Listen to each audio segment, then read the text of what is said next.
Leur proie, le palet. Le but, s'en emparer pour aller marquer dans le camp adverse. Mais avant de se jeter dans la bataille, il faut d'abord s'équiper.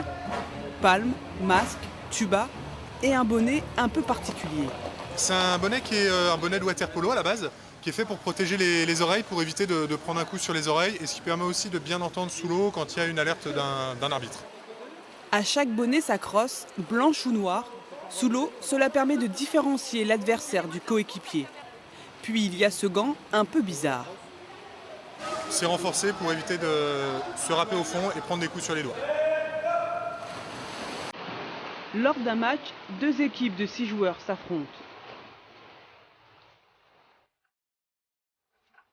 À plus d'1,80 m de profondeur, les hockeyeurs en apnée se relaient pour faire circuler le palet.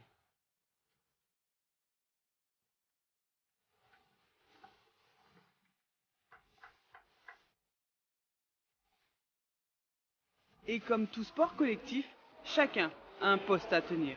Dans l'équipe, il y a un avant-centre, 2 ailiers, donc qui vont servir au niveau de la ligne d'attaque.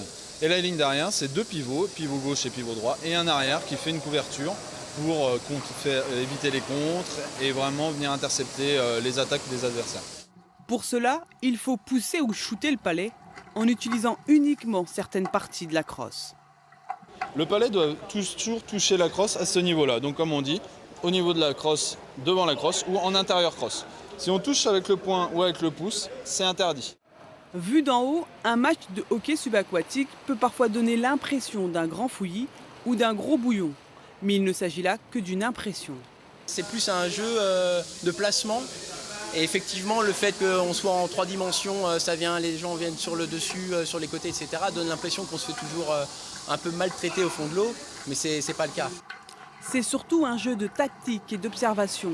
Les pratiquants, dont la plupart sont issus du monde de la plongée ou de l'apnée, ont dû apprendre à mieux gérer et coordonner souffle et effort physique. Ça demande de la technique, ça demande de la vitesse, il faut être vif, il faut pratiquer un peu d'apnée.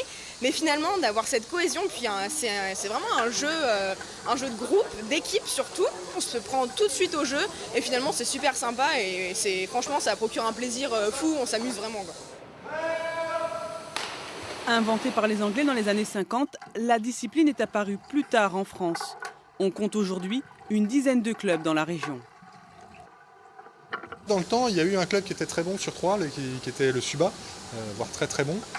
L'idée, c'est pas de les égaler, mais l'idée, c'est peut-être de lancer, peut-être en association avec nos gens, une équipe régionale pour aller, je dirais, voir d'autres équipes et puis, c'est vrai, jouer en match. Le club Évasion Sous-Marine 10 rêve de compétition, mais pour cela, il faut d'abord attirer de nouveaux hockeyeurs, adeptes des fonds de piscine.